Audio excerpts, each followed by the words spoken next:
to prove it, I'm ready to do it, I can't be afraid now. Put me on the stage now, I'm ready to rage now. I feel like an animal stuck in a cage and I'm ready to break out. My time, none of you people can tell me to stop. This time, like the last time, you better get ready to race to the top. I'm ready to do this, show you what the truth is. I step on the field, it's time to get real, I'm feeling so ruthless. My time, none of you people can tell me to stop. Lower the lights down, hand over my crown, hand over my heart. I do this for my town, I do this for my crowd. So turn me up real loud. My time, none of you people can tell me to stop. Yeah. So what are you afraid of? Those feelings are made of. Get in the game, your moment of fame, show them what you made of. It's time that we stand up, it's time that we man up. For anyone asking who is the best, we putting our hands up. My time, nothing can keep me from reaching the top. This time, like the last time, I'm moving so fast, I'm ready to ride. I'm ready to throw down, it's time for the showdown. I'm ready to ride. This is the original esport racing game. This is iRacing.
It's back to Endurance Cup time in February.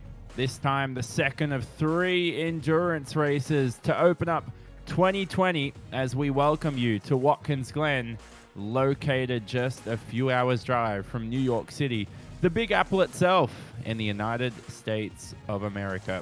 It hosts the 7th round of Season 10 for the Aussie Mixed and Fixed GT Series with all coverage today on Apex Racing TV. Welcome back to the iRacing Esports Network, of course, and welcome to this 5.3 kilometer circuit of Watkins Glen. This clockwise layout that incorporates only 11 corners. We are using that classic boot configuration. So you can see there at the bottom right of the track map, we're going to head into the heel, into the toe, the chute, the boot there as well, and then rejoin the classic NASCAR layout to end the lap.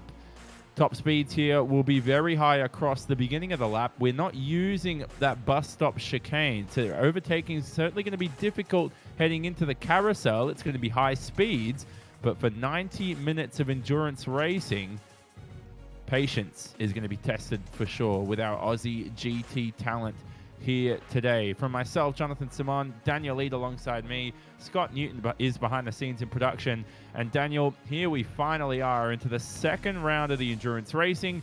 Catalunya last week out came down to a close finish. Wasn't the most eventful race, of course, but it did prove a good one for the endurance race. And those 2 stops today are going to be ever critical. Yeah, good evening, Jonathan, and all the viewers tuning in. Great to have you on board for this. Catalunya last week, absolutely fantastic racing. We saw some really solid battles pretty much throughout the entirety of the field over the course of that 90 minutes. Probably the big standout was the battle right in the closing stages between Shane Van Gisbergen and Tim Phoeben. That one going right down to the wire. But we had a really good showing from Nathan Happitz, Neil Pearson, and Aidan Lithuate, who have set themselves up for pretty good positions going in for the Endurance Cup and the prizes that are on offer for that as well. So they'll be looking for a really strong showing here tonight, no doubt. And of course, don't forget to check out our series sponsors. You can see Abruzzi Raceway there at the bottom left-hand side of the screen. Now, Abruzzi Raceway have some brilliant sim racing equipment for you to use, so check them out, of course, at abruzzi.com.au. And for the Endurance Cup, Daniel, we bring along Simfinity. They're the sponsors of the Endurance Cup, and those will be, of course, these 3 rounds. We're currently in the second of 3. And they include Barcelona last week, Watkins Glen this week, and then we've also included Sebring next week. But you can check them out at simfinity.com.au. And the awards for those, Daniel, includes 3 $100 gift cards. Yeah, really nice bit of kit from Simfinity to come on. They've got some really nice aluminium rigs coming in, which is something we don't see a lot here in Australia. We don't have a huge supply of the 80/20 gear, but for everyone that's looking to get hold of one, Simfinity definitely a great place to start and look through their range of extensive lists.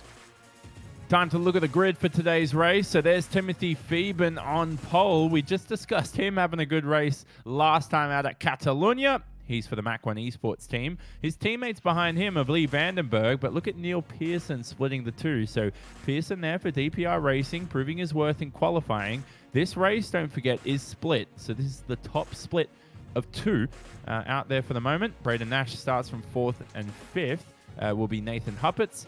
Rounding out the top 10, of course, are Martin Crisp and David Miller. Then we cycle through the field. We have 34 cars, if I'm not mistaken. I'm just trying to take out the race control that were included. But there, of course, you see some notable names, include Adrian Vlock, starting down in 19th. There's Aidan Luthwaite that we were discussing, Daniel, starting way down the order outside the top 20. Yeah, it's a long way to come back from 23rd, obviously finishing 3rd last week. Starting from 23rd tonight's a big ask for him here, but with the speed of the RSR Esports guys over the past few rounds, I have no reason to expect that he won't find his way towards the front end sooner rather than later. Yeah, of course. Well, Rob Crusdale will start behind him. Damon Molequeen is also down the back end of the order for the 724 machine. Phil Otto, haven't seen much of him this series. He'll start from 26th. Then down the order, there's Adrian Lachty. Start from 31st. I got that completely muffled. But if only... I know Brock Kadai from one of my fellow commentators at another network can really ace that name. So if you're listening, Brock, please just jump on board and let us know. But anyway, race is about to begin. 90 minutes of action coming up, Daniel. Now it's 2 stops compared to our usual 1 stop. And discuss the rules for anybody who's new to the series, because it works a little bit different to our 45-minute sprint races. Yeah, definitely. Probably the main thing, comparison to the 45s to the 90-minute, obviously all drivers down the lane twice, as opposed to once for our 45-minute events. The big key here one is they do need to take all 4 tyres within their stops. So at one of those stops, a full set of tyres all around. Looking at the way it played out last week, we saw a lot of guys come in very, very early and out of sequence. We saw them around the sub 20-minute mark coming in for their first stop. Seemed to hurt them a little bit later on over the course of the run. So it'd be interesting to see where these guys tend to play that out. And of course, Daniel, car selection is locked for this series, and a lot of drivers have opted for the BMW. How's that BMW going to fare around Watkins Glen? Look, I think the BMW will be really strong. It was solid last week at Catalunya. There has been a little bit of a tweak to the BOP for the other manufacturers out there to bring them up a little closer.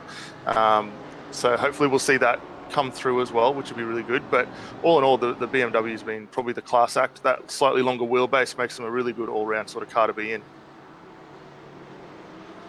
Well, here are other drivers. You just saw them in shot. They're heading through the boots section coming up in a moment. That will be the right-hander. But Watkins Glen is a historical racetrack. It's hosted events from even Formula One back in the 60s and the 70s.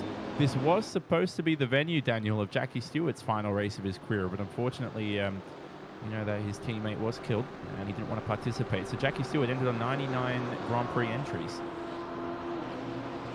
Didn't know that, so that's a good fact there to have before we go green. So I'll keep that in the memory banks for later on, no doubt. Well, here the drivers are about to go now, heading into. Here we go now, heading into the penultimate corner. This is turn 10. A lot of camber here to help the drivers. If you're a NASCAR fan at all, you'd see these drivers race around here for quite a long time. Marcus Ambrose, a famous supercar driver in the past, supercar champion, of course, did win around here in the NASCAR Cup Series once. But we're ready to go here for GT action. The race will go green. We've got 90 minutes of racing action coming up. Yeah, really solid jump there from Fieben. Vandenberg getting down the inside as well. Nice 3 wide on the run into turn 1. Looks like most of the field, actually all the field, getting through relatively unscathed there. Or a little bit of carnage on the run into 2. We'll have to see what's going on there though. Now through the S's they go. There's still going to be a lot of packed racing here. Now the slipstream heading into the carousel is going to be critical for the leaders. You're watching Neil Pearson sitting very defensive on that inside line, so he'll retain that spot, which is a good bump from him. Moving up, Tim Fieben and Lee Vandenberg there, just slotting into that second spot. So good to see, but we do have a car still stricken down on the entry to turn 2 there, so potentially see what's going to happen there. I think that might be Adrian Lecty potentially all the way back there. Yep, certainly. Now, as we look through the leaders here, heading through the final sectors of the racetrack. Now, apologies from my end. I can't see much here. Dan, you're going to have to take over. That's quite all right. Pearson jumping through, sitting up pretty good. Matt Morris, the ever quiet Matt Morris, working his way up through the field now, up into 5th, going alongside Braden Nash. So that's a good move for position change there. And I believe our leading Ferrari currently in the 5th position. Just behind that, we've got Jeremy Clark for Right Sim Racing closing up as well. So as the field streaming through, everyone's back down in their single file positions, and gaps pretty much throughout the entirety of the field at the moment. No more than about 0.2 of a second. Now, for all the viewers tuning in, if you do want to keep up with all the action, links in the description there to the live timing app provided by SDK Gaming. You can get in there and you can see all the race information, track map of where all the drivers are currently circulating around on field as well. Yeah, apologies. The technical gremlins just taken over once again. They're so annoying, but the racing here looks to be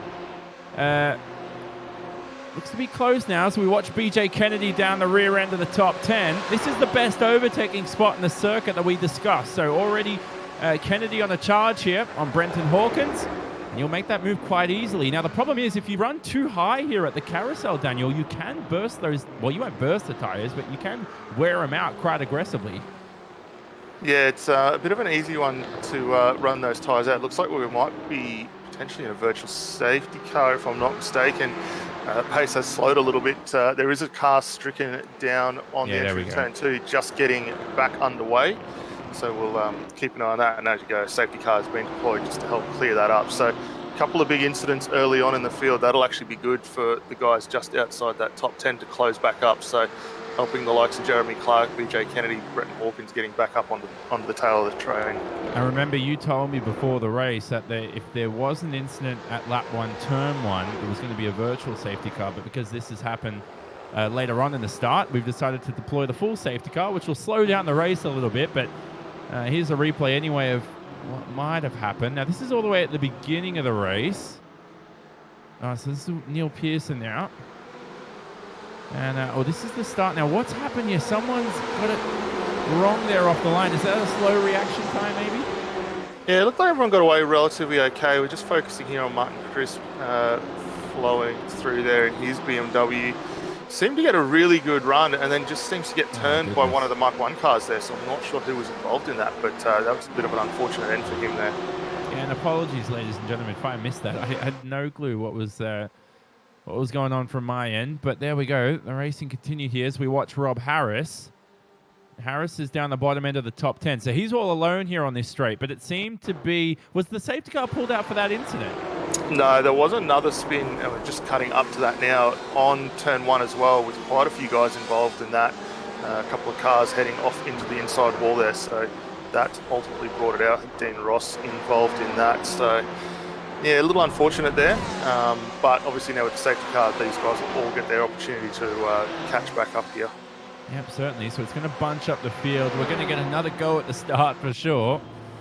This time it will be rolling, of course. Well, single file rolling anyway.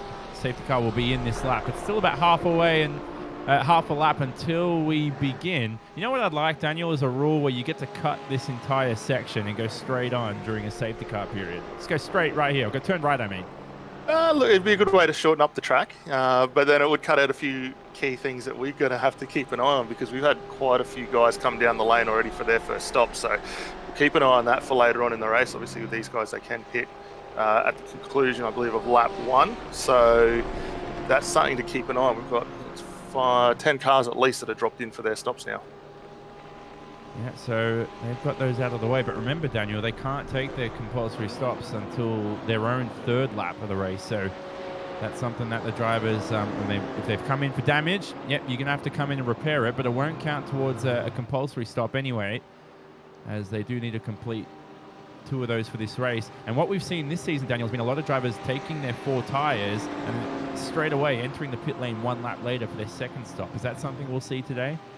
No, I don't think we'll see that. We did see it last season. Silverstone was probably the key circuit where that happened. I don't think we'll see that again this time. Last week out at Catalunya, we saw a really mixed wide strategy where the guys were kind of playing the 30-minute sequence to come in and go from there. But I'd be very surprised around this circuit whether you'd want to do it back-to-back laps, just given how much of an advantage that draft is around this circuit. Well, here we go now. Neil Pearson's going to lead the field away. He's taken that lead away from Timothy Phoeben to begin this race.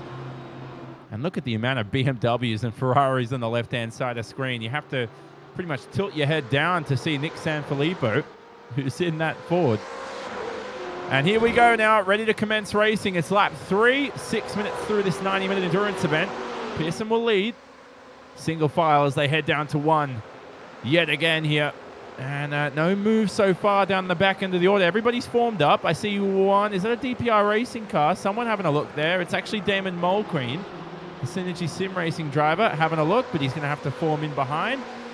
And a very uneventful getaway here for the safety car, but all the overtakes could be made on this back straight.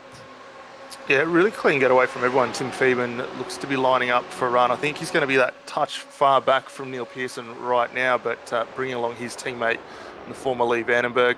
And last week's race winner, Nathan Happett's just towing the line there in 4th, so he's playing the long game already. Now heading into the chute, very easy to lose the rear end through there. It's cambered. It should help the drivers really when you think about it, but this corner is much easier. The the right hander of the toe, as it's known. And then on towards turn 8, the boot. The boot's a very easy corner, Daniel, to get wrong. It's a downhill braking zone. You can easily run it deep. Yeah, it's one of those corners that does tend to suck you in a bit. There are a couple of lines here that you can look to take as well through that to get the overall run. Likewise, coming up on the run up to the old circuit where we're watching Phoeben and that, there's about 2 or 3 lines through that as well where you can come in quite late and square those corners off. So I think we'll see these guys really looking to alternate through those lines, especially if they find themselves in some battles. Yeah, back onto the cup course we go on the original layout. Phoeben still remains in 2nd, although he's got about half a second of an advantage here over the Mach 1 Esports driver of Lee Vandenberg. That's his teammate, don't forget. So the 2 Mach 1 Esports cars here in 2nd and 3rd.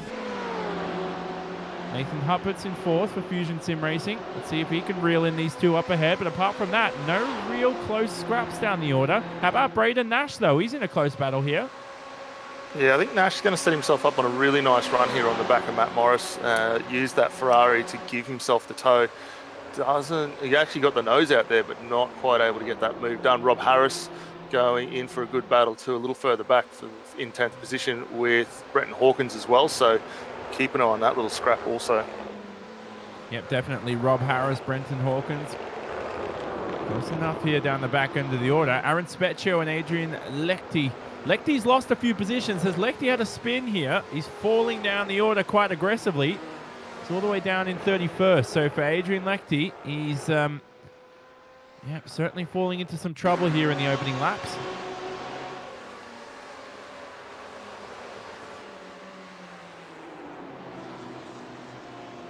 As the leaders head through back onto the cup course. And let's see how they fare here to begin another lap. If anyone dives into the pit lane, you can make that compulsory pit stop.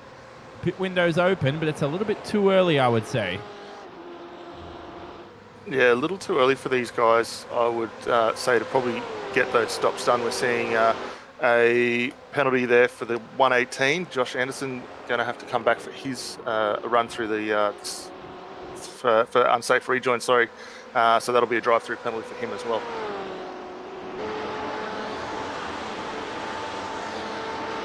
Yeah, here it is, Mr. Anderson into the pit lane early. As you can see at the bottom of the screen, the race stewards have included Ryan Kolstad and the rest of the team. They've been tremendous this season. I think after the Bathurst race, it was quite a difficult one, wasn't it, Daniel? There were so many incidents in that. We had the track blocked, I think, a record 3 times that I've ever seen a broadcast. Yeah, it was quite a few issues. I'm not really sure what had happened. There we saw obviously the one down off the elbow running down onto Conrod Straight was a big one, so we'll keep an eye. Well, obviously we're not going to see those here tonight, but that was probably the first one. Then we saw quite a few up towards the cutting as well. Yep, you saw him move down there and shot just at the back of the pack. So that's Nathan Huppertz having a look at Lee Vandenberg. And Huppertz is in that 799 car. He's driven well this season as Nathan, but I don't think turn 8's the best overtaking spot. Even I've been quicker than some cars in the past here, Daniel, at this racetrack, and you always try to throw a nose up the inside of turn 8, but it's just so difficult to make a move. Yeah, it's a little bit of a tough one if you don't have a bit of cooperation there from your rival that you're going through. So it's easy to get a little bit caught out. But most of these guys now, having run as close as they have for quite a while, have a pretty good understanding of where they can make these passes and lean on each other like we saw last week. That battle at the end there with Shane Van Gisbergen and Tim Phoebe, and those guys door-to-door hand battles all the way through. Yeah, and running very wide are everybody here in the lead pack. So, again, there's a multitude of lines you can take through one. Have you found one that's worked for you? I find that sometimes running very, very wide here, and you think you carry a lot more speed, it just doesn't work. You just carry too much. I mean, there's too many bumps out there, and of course, you travel a longer distance. It's all over the place sometimes. Yeah, it's a little bit awkward to try and obviously set up. I've found it's probably more key than running through a whole heap of different lines there, just trying to get the nose in on a lot of these corners and work on the exit there. But it is interesting. It's you get some really good runs pretty much throughout the course of the lap if you try a couple of different options and really settle something in. But I don't have the skill set comparative to the guys that are out there tonight to probably tell you which is the best way around here, unfortunately. Don't sell yourself short, you know that. Well, you do make a wicked car design, I do know that, Tony, so you're good at something, let me tell you that much. Timothy Phoeben's in, as we're watching on screen, breaking away here from the rest of the pack. So it's good for Phoeben. Him and Pearson can control this race if they do that. There's still a long time to go. We're only 13 minutes through the event, but look at that train from 4th to 7th, all the way back to Jeremy Clark. Clark here. He'll be stuck in this train, I think, for quite some time. Nobody seems to be making a move for the moment. I think sometimes the trap you get at this circuit, Daniel, is that you get into a slipstream train at Watkins Glen sometimes. If you can't pass the lead car, you've got no hope of passing anybody else down as well through the pack. Yeah, it's an easy thing. Once you get out of that sort of area as you're mentioning it, it's very hard to try and find your way back up into that leading pack, especially once the draft gets broken. That's what we're seeing with a lot of these guys, is maybe being a little cautious on where they want to take those passes and try and stick within that draft. Ultimately, they're going to keep as much as they can go in reserve in the fuel tank, just to extend that window. But if you can have the option to let someone else tow you along, I think I know where I'd rather be, and I'd be happy just to let that happen as well. Yeah, definitely. Now running onto the grass, there are a few drivers. I saw Nathan Huppert's do it. He's certainly on the attack here down the back of the pack. Nathan Huppert's passed by Braden Nash. Nash here trying to make a move on Huppert's. Braden Nash in that RSR Esports car. You can see him in the darker livery. I think they're alongside each other here heading into turn 8. They're going to have to form up, though, in the braking zone. So no move there for Braden Nash, who... around the outside, possibly. Is that Braden Nash in the 4th? A brilliant pass. He's up in the 4th, and that is a move to remember. And looking down the back of the pack, it's Matt Morris in the VMMR car. He's in that lead Ferrari, and he's also close here to passing Nathan Huppert. The problem is, for these final couple of corners, you have to form up, and you've got no chance of really making a move. The track is so narrow. But at the end of this lap anyway, it's Pearson from Phoeben, from Vandenberg, Nash 4th, Huppert's 5th, Morris down in 6th. Jeremy Clark, like we said, is at the rear end of that train. He's in 7th. Don't forget BJ Kennedy. He's also close to the pack. And down in 9th and 10th also, Daniel, is Rob Harris and Brenton Hawkins. Those two been battling all race, and it's not over yet. No, not much between either of those two drivers at the moment. Obviously, both in the BMW, but putting on a really, really strong fight. We've seen those two change positions once or twice already throughout the course of the race, and I think we'll continue to see that over the course of the 90 minutes. And Hawkins actually lost, I think, 3 positions, so something's gone wrong for him in the Pulse Racing Team car. Well, he's lost another position now, so things certainly going wrong. So at this stage of the race, Daniel, we're about 15 minutes through of 90.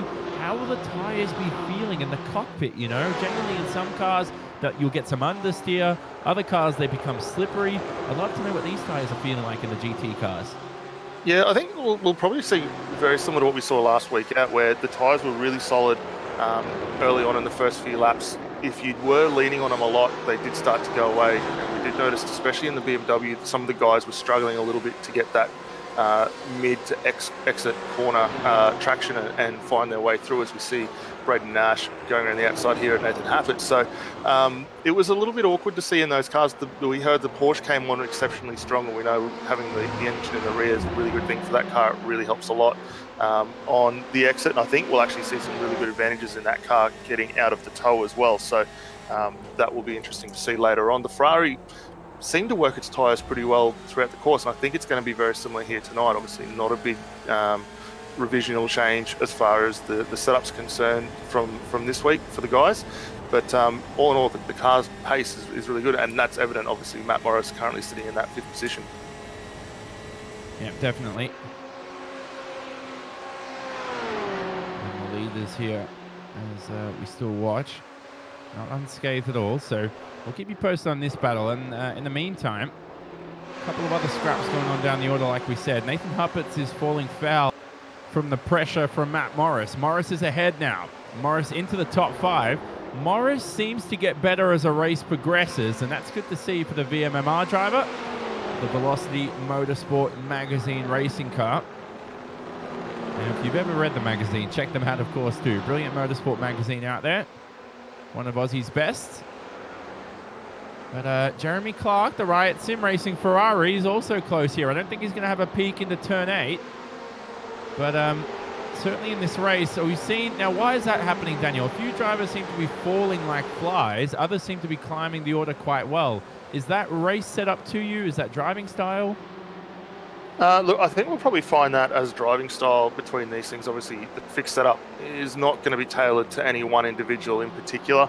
The guys all going to find their own little way to get through that. So being able to adapt as far as these setups is concerned is going to be a really big thing. And I think that's evident with what we're seeing. Obviously, the guys that can adapt to it, like Neil Pearson's, Tim Phoebe and Lee Vandenberg's, always seem to find their way through towards the top. Maybe some of the guys just struggling a little bit getting that feel, and as a result, we're starting to see them go down a bit. Now the field's starting to spread out quite a bit here. Still 31 cars on the lead lap, so not many cars lap for the moment. Martin Crisp, after his early accident, has rejoined the pack. He was in the pit lane. I thought Martin Chris was out of the race for a second, but that was just my mistake. Here's Matt Morris, though, up the inside of Nash. And a late move into the carousel. He just threw it up, I tell you that much, into the carousel last minute. Morris with a brave and confident pass. And, you know, for someone who's been in the cockpit too, Daniel, both of us, you don't make those moves unless you're confident. Well, that's it. And you're not only confident, you've got to have a lot of trust in the person you're going against. And these two battled against each other for, well, most of this season and a little bit of last season as Nash just struggling a little bit on the exit there. So they're well in tune with how they can get alongside each other.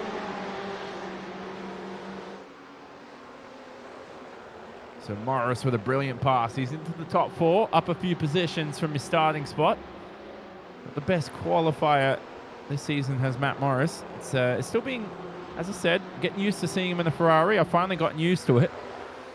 And the nice green VMMR car will scream away here into the final couple of corners. You know, Graham Carroll told me once, Daniel, Red Bull Racing Esports driver, that if you carry, and this is in an open wheeler, if you get a good run out of the left-hander at turn 9, the uphill left-hander where you rejoin the cup course, if you get the best exit out of there, you carry more speed into the final corner, turn 11, 2 corners later, the right-hander, and it means you have more downforce heading into the corner, and it means you have a faster lap time. Even though the corner it's so tight, you wouldn't think you could carry that much speed into it. Yeah, that's an interesting one. I mean, we'd expect that with an open wheel car, obviously they generate a lot more substantial downforce here. We'll just keep an eye on his battle with Nash trying to get down the inside. But it's surprising that you'd really see that effect 3 or 4 corners later. And interesting to see the driving styles that are employed between the different cars. But great move there from Nash going through. Nice and easy done there. Dean Ross going to have a stop and hold for 30 seconds as well. So incident for him on lap 10, which he'll need to come down the lane and redress also. Yeah, exactly. So look out for that. Apart from that, I haven't seen much from the race stewards apart from the early lap. So the racing seems to be okay for the moment. Down the back end of the pack, Morris has spun. And Morris, I'm not sure if he collected the wall. The rear end certainly seems damaged, but that's a mistake to remember by the VMMR driver. He certainly hit the wall there, backing up the Ferrari out of the way of the rest of the pack. But a fatal human error here has cost Matt Morris. He's back. He's out of the top 20. That's how far down he is. Yeah, it looked like it was just a really simple run wide of the exit there that ultimately turned him around, which is keep with the onboard hoist. You see, gets a really nice run, gets the car up on mid-corner and starts running it out. Just grabs that little bit of grass and over she wrote. Wow, so that's really unfortunate for Morris. And he's all the way down, like we said, in the 20th position now. And this track, Daniel, it's just due to the grass around the outside here. There's minimal margin for error. There's very little tarmac runoff areas. Yeah, you've got a little bit of a runoff just down here into turn 1.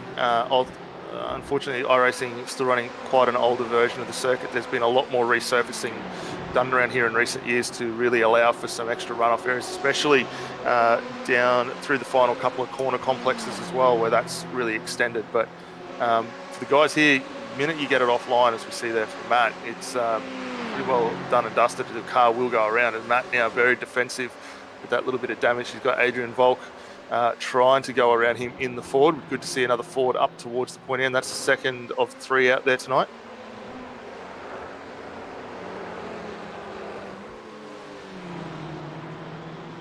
Slowly working their way back up. A little further up, Nick Sanafilippo getting into a little bit of a battle as well with his Ford just working through. He's got Lee Siddles just in front of him. Alex Court not too far up. And Alex at the same point having a look at Brenton Hawkins as well. So the battle's happening down in this lower half of the top 20. Really getting exciting now. Yep, so of course, like we said, pit stop's coming up surely, at least in the next 10 minutes. You told us, what was it, half an hour for a stint? Look, I'd be going on the half-hour averages. It's nice and kind on the tyres. It's pretty easy to think of and remember. Obviously, a few guys are going to want to play that strategy a little bit differently. But I think for the guys maybe inside the top 10, maybe a little further out, I'd be inclined maybe to try something a little bit risque and a bit different and see whether you can upset the apple cart a bit. Yeah, that would be interesting for sure. Fuel won't be an issue, will it? So here's Morris in the pit lane anyway. This is an early pit stop from Morris. Now, this is due to his damage, wasn't it? So Morris is going to repair that car. And it's a good time anyway. I tell you what, Morris is down in 20th. I still think he can achieve a top 10.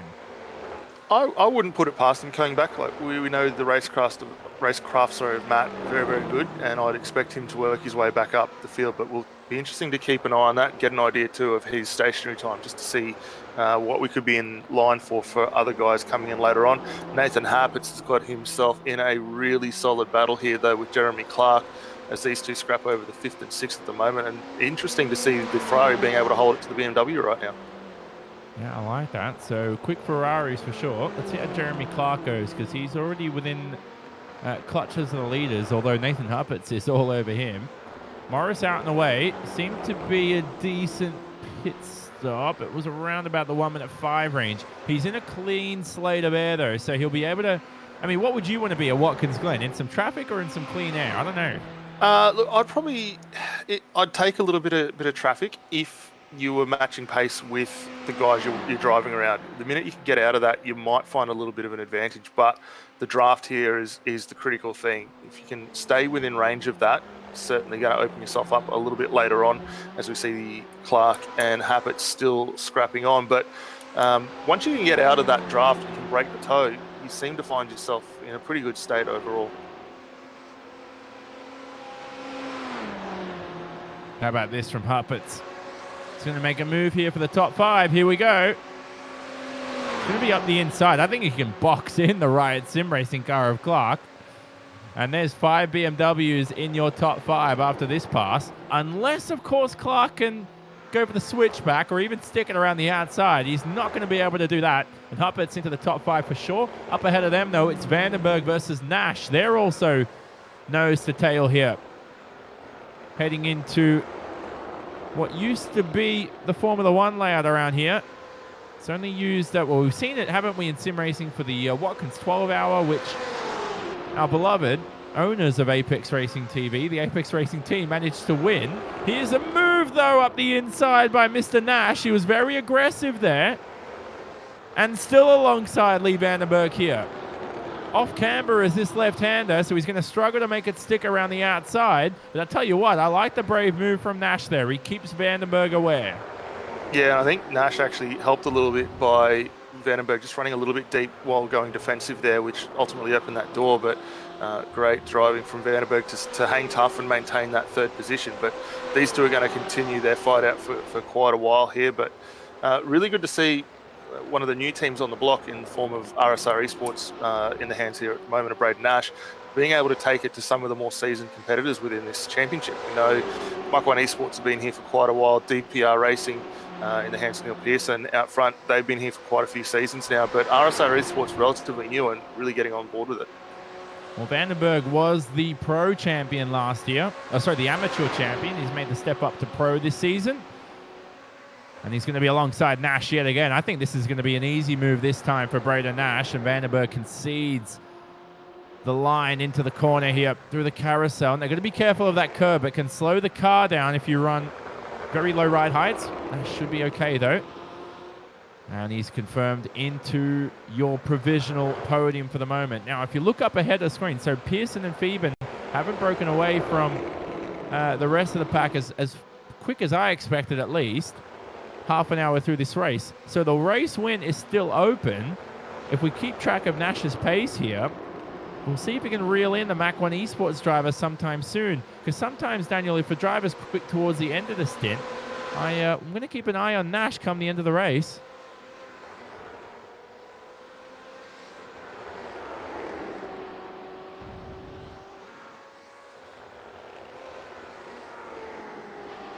So Nash last time out, his best lap so far, a 39.7. Last lap round was a little bit slower than your leaders. Now, that was an abysmal final corner for Braden Nash. So he is going to cross the line. Let's have a look at this lap time, 40.6. So he was quicker, Daniel, this time around than the 2 leaders, although the slipstream seemed to help. Down the back end of the order anyway, is that Rob Harris falling under trouble?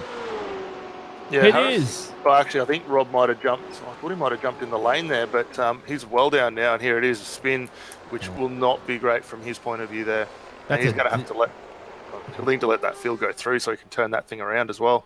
I mean, you almost have to guess when to turn that thing through. Lucky thing in sim racing is, I mean, obviously in the real world you have a spotter, but in sim racing you have that relative time. I don't like this at the moment, but for you at home, don't panic. He's got 58 seconds to the car behind, so he's certainly pirouetted that car quick enough. He's going to went through the pit lane. That'll be a compulsory stop. Thankfully, though, no safety car to change this race. And there is a no escape rule, Daniel. Let's remind the viewers at home who may be new to the series, you can't just escape the car and enter the pit lane. You have to get permission from the stewards. And if you do, that can trigger a safety car. Yeah, it's a great little initiative here within the series just to do the no escape rule. It certainly makes it a little bit more like real life, where if you do have a big bender, you get the aid of the safety car to come back through and help out. But interesting to see that spin of Rob Harris's there. It looked like he may have just run it a little high on the exit curve on the second to last corner there, ultimately spinning it around. So a little unfortunate there. Lucky to be completely avoided by anyone else. I'm sure he will absolutely be kicking himself as a result of that. But for anyone who does want to check it out from Rob's on board, I know he does stream these races live on Twitch. So if you want to check it out, Rob Harris Racing, you can get the onboard view from his perspective as he runs around. But should see how that goes. Richard Stockdale sitting down in 17th right now. It's a good run for him in the Tesseract sim racing car. One of a couple of Europeans in the, or actually American in the field tonight. So great to see him there as well. Yeah, David Miller and Pat Gallo into the pit lane. They're going to make their first pit stops of the day of their 2 compulsory stops. Gallo, one of the Mach 1 Esports cars out there. They've been a strong team this season for sure. We're expecting these pit lane trips to be about 50 seconds, 45 seconds to about a minute long. So look out for that, of course. Won't be the quickest pit stop in the world. Damon Mulqueen's also up there in the 8th position. Have a look at this with Mulqueen. Alongside Richard Hunter, who's going to concede here heading into the left-hander. Hunter ahead here for the moment. Nobody willing to concede right now as they head towards the inner part of the lap right now. And a brilliant pass here, I think, by Damon Mulqueen. So Mulqueen should be okay. No, he's not. Hunter on the gas with all the traction in the world. Now alongside Mulqueen. Now ready to make the move. And Hunter is, I think, finally ahead. I'm not sure. Let's confirm on the exit.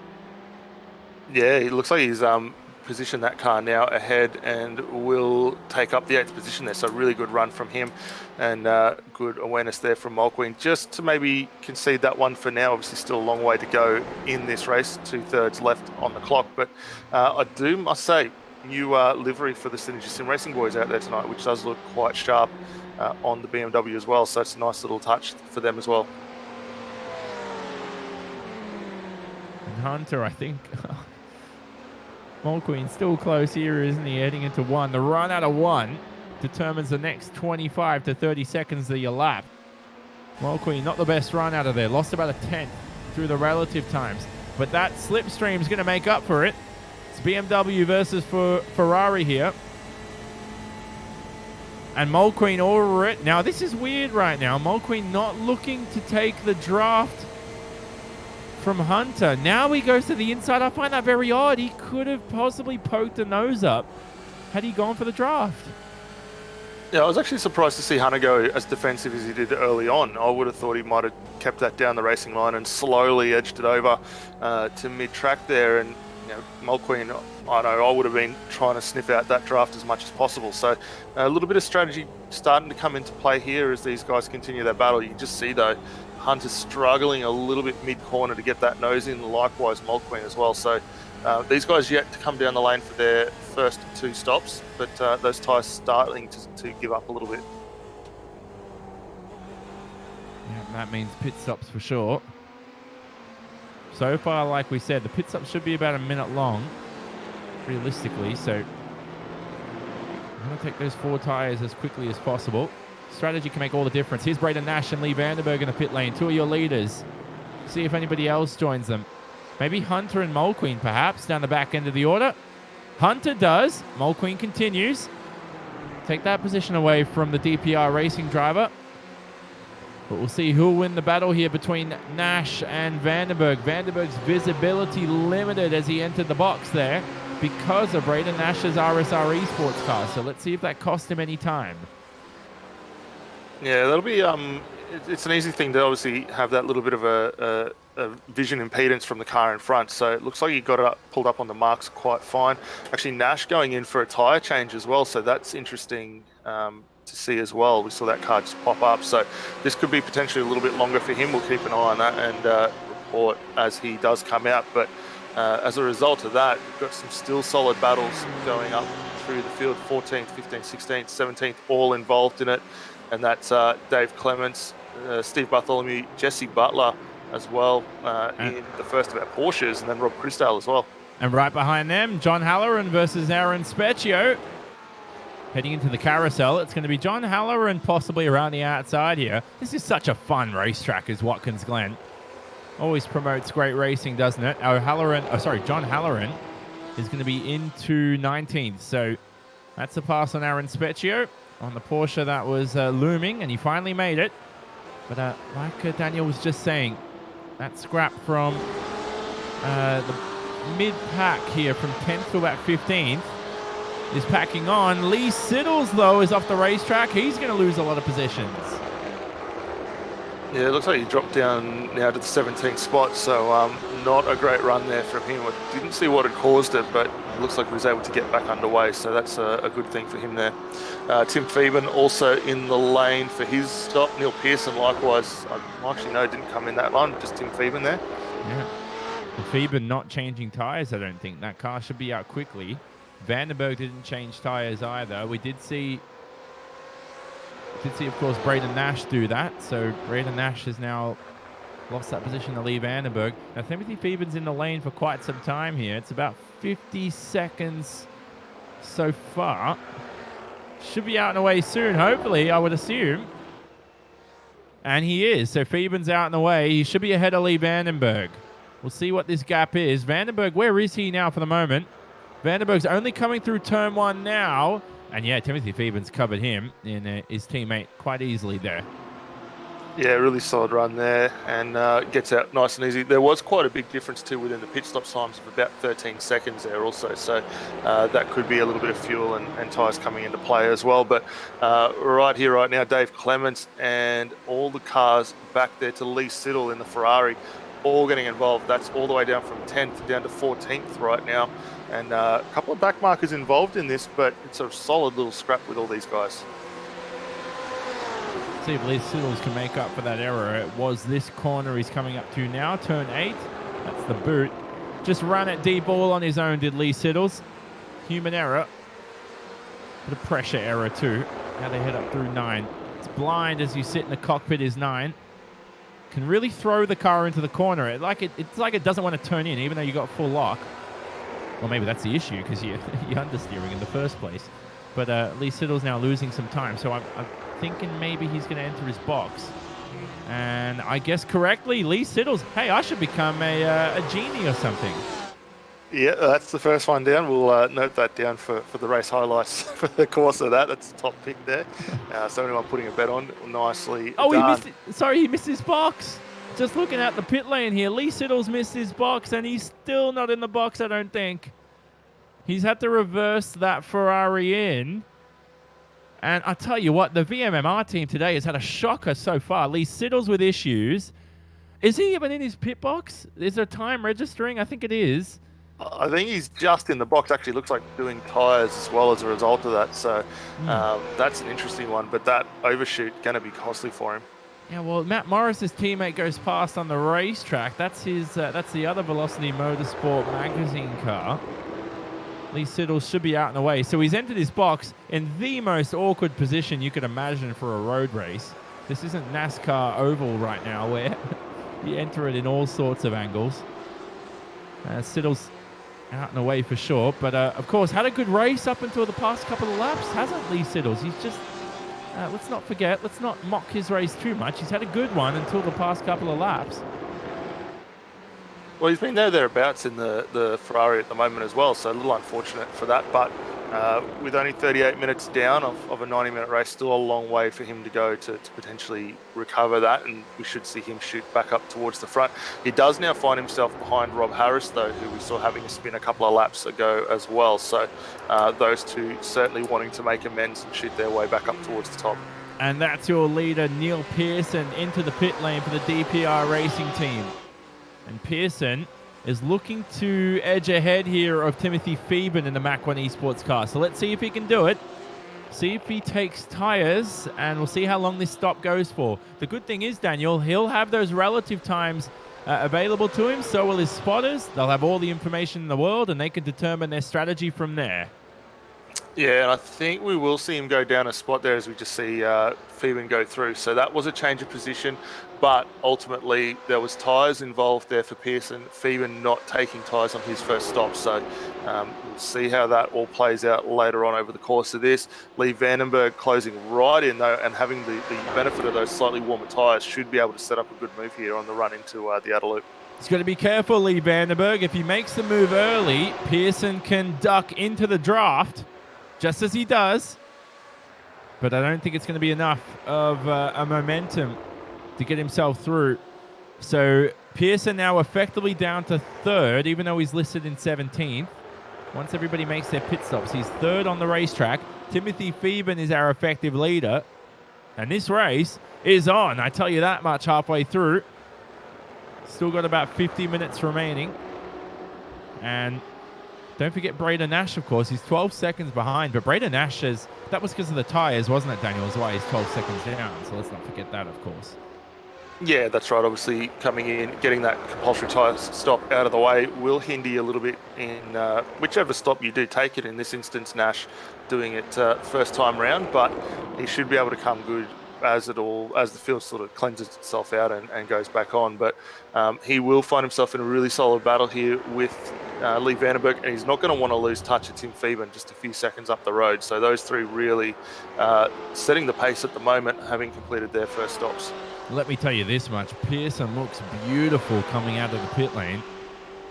Now as they cross the line, it's about 2.5 tenths, the gap between him and Vandenberg. Look at the wider line that Pearson takes in the braking zone. It's going to give him a better exit for sure. Vandenberg very cautious, doesn't want to widen the entry heading into one, and that's going to cost him here because the DPR Racing driver of Pearson, this should be a candy from a baby move. Where's he going to go? He's going to fake one way. Doesn't need to. The inside's open, and he should make that move in a second.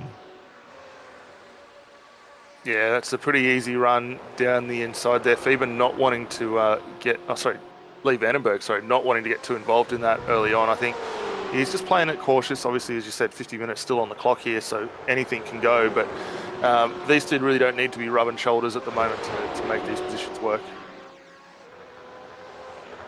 Now, if we talk about best-looking cars out there on the racetrack, Daniel, it has to be Adrian Vlock's Ford Zilla. He's currently in 6th. I'm a little bit impartial. I don't know. I don't know that I'd call that the best one out there, unfortunately. I think there are some very good liveries, and all the painters and the teams going into it would do a fantastic job. I actually think my pick out there is actually between either Regis Stockdale, currently in 8th position in the 115, Aaron Specchio, KXC Racing, the black and green machine, really quite good. Yeah. Or Mr. Rob Harris there, the multicoloured That's not bad. KRF Motorsports car. Yeah, it's not bad. A lot of good liveries out there.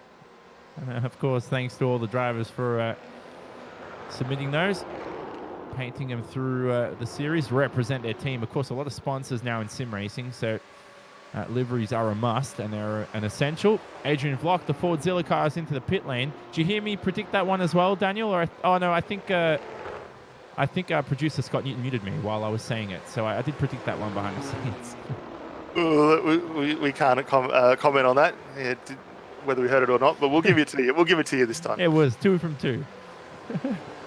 There you go. So Adrian Vlock's in the pit lane for his first of 2 stops for the day. Hopefully for him, he's going to make the end of the race, of course, don't forget. So we can't just assume he's going to be in a second time.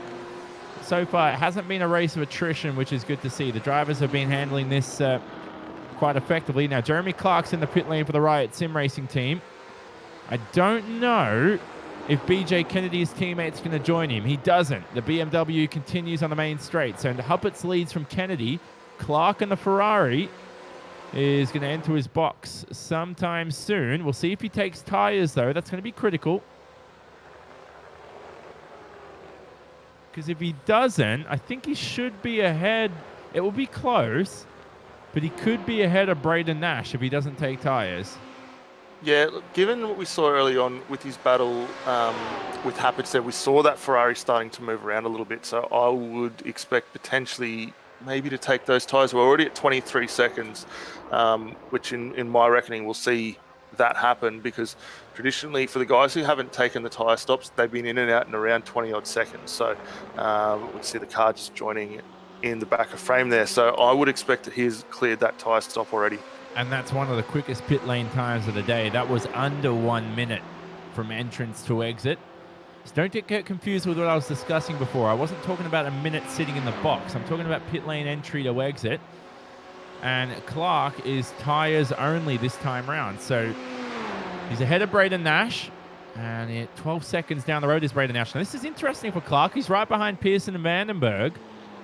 And we'll see whether these tyres will give him some extra pace here for the top 3 positions. He's currently effectively in 4th, so a pass here would be... to be honest with you, would be a podium. Yeah, confirmed. Well, yeah, I mean, it's still early days to get there, and obviously plenty of things could happen along the way. But yeah, ultimately speaking, if you can pull that car up and maybe look to put a pass on Vandenberg, who's not an easy customer to get by, mind you, that will get him into the current 3rd position of the race once pit stops do cycle through. So that's a really good run there for them. And likewise, the guys behind Nash and actually Dave Miller starting to play himself into this one as well, down a few spots behind these guys. So there's plenty of guys really starting to line themselves up for a good run here. And finally, officially, halfway through the race, 45 minutes to go. Still one pit stop for most of the drivers.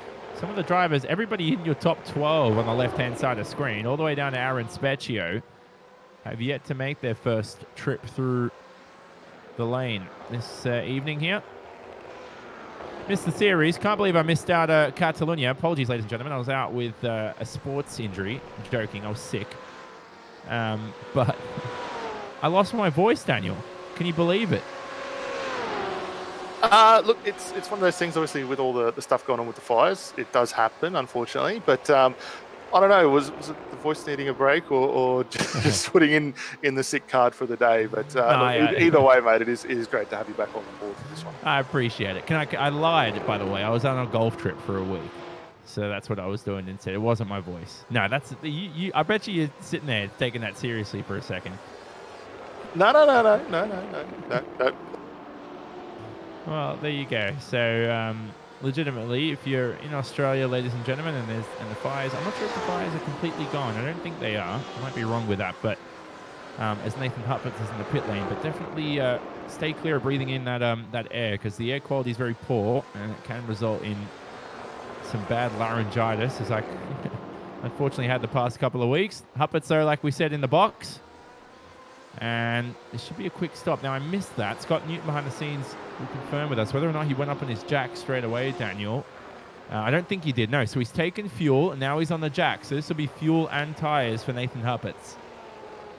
Yes, this will be a slightly longer one. We've also got Rob Crisdale, Martin Casey down the lane as well for their first stops also. So not a bad time to be coming in. Gives you a few more options with less than 50 minutes still on the clock here. So we could see some really interesting plays later on. But it's good to start seeing those top 10 now dwindling for the guys who still need to come in for their stops.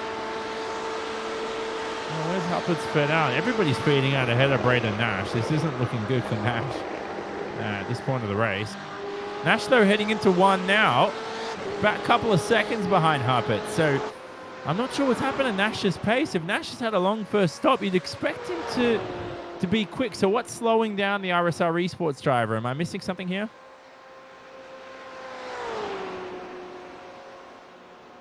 Is it the extra fuel, maybe, possibly? and get himself back into contention a bit later on. Nash was one of the first cars to have taken those tyres when he did come in, so it is going to be a long run for him to get his way back. So for Nash, race isn't looking good so far. He's down in 15th. Don't forget, started on the second row. And like we said, for Lee Siddles, who had that mockery of a pit stop, did start the race in 34th, was up towards, I think it was 12th or 13th, around that teen range. And unfortunately had that incident right here. He had that little moment coming into turn 8, into the downhill braking zone. Now 3 drivers enter the box. They include Brenton Hawkins, Alex Court, Regis Stockert. Aaron Specchio joins them too. Finally, drivers starting to dive into the lane. How about Dave Clements, our champion from last season, still out there in second. Mach 1 Esports driver, started in 16th. Let's keep an eye on him and see where he fares. He is 20 seconds behind BJ Kennedy, who's in the lead pack. But for Clements, who knows what strategy holds for him. Yeah, not too sure how that will go. We'll keep an eye and see how he goes. But I would be expecting him to potentially come back through that field pretty solidly.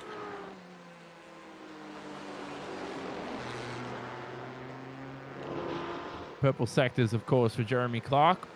And that quick rubber.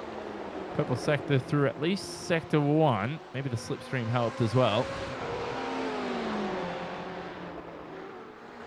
Clark there in between Vandenberg and Huppert. So if you're just joining us, you're trying to find out who the leader is. It's Timothy Phoeben in the 6th position. I know that makes no sense, but just remember this race includes 2 pit stops. Some drivers have already made their first. Nobody's yet to make their second out there in the field. And everybody in your top 5 has yet to enter the box for the first time. And I take that back, because just as I begin that sentence, BJ Kennedy, our leader, enters the lane. Now that should hand Dave Clements the lead possibly. Wait and see how that fares out. But it's Phoeben who leads in 6th. Pearson in 7th. Vandenberg rounds out the podium in 8th. Then it's Clark from Huppert's 9th and 10th. So effectively that's your top 5. Then it's Nash from David Miller, Matt Morris, Pat Gallo, Richard Hunter, and so on. Brenton Hawkins right behind them. But BJ Kennedy's into the box and falling down the order quite rapidly. He's still in his box now. I don't think, now he's towards the end of the lane here, he should possibly appear just ahead of Nathan Huppert's. Yeah, I think it'll be very, very close between these two. If not, actually, yeah, you called it pretty well spot on there. He does take that position ahead of Huppert's now. Hawkins into the pit lane, by the way, just letting you all know. That's Brenton Hawkins. Now, is that for a second time? We'll confirm that in a second. It might not be, but here's Huppert's, though, for a move on BJ Kennedy, the Riot Sim Racing driver. How about that from Huppert's? Jink one way, the fake over to the right side. It's like a jab step.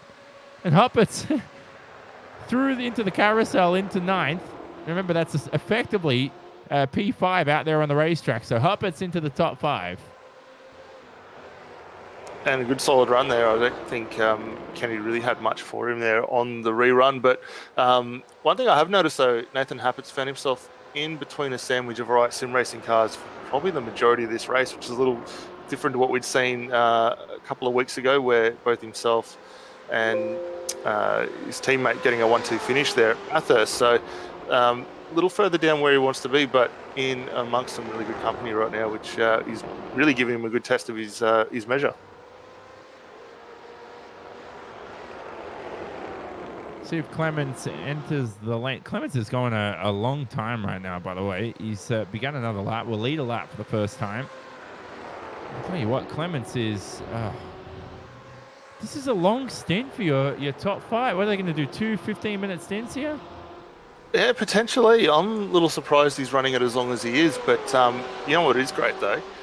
We have a Ford out the front right now.